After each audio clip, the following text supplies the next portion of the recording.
Sırayla paylaşırsa Şemsi de sen ardınca, sen ardınca. Sırayla gelirsin. Ben çok sağ ol.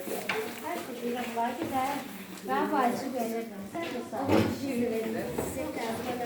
Valla. Hiç vakit değil. En sonunda verdim mi? Esra'nın da koyup. Esra geldi.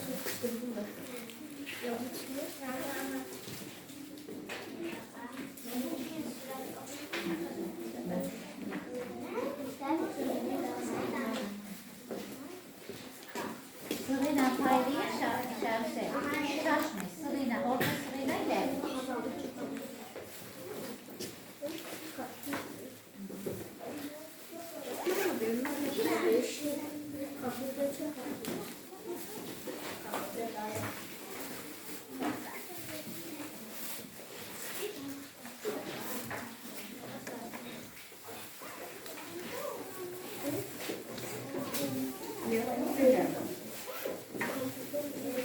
Onu koy şemsi içinde koy. Beyla.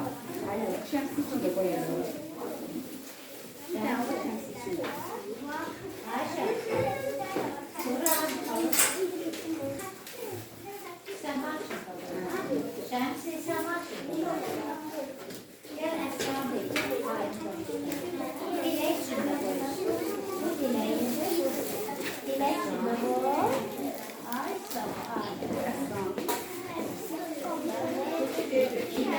Şemsi, Esra su koydunuz. Hepsi koyun. Koyun. Afiyet olsun.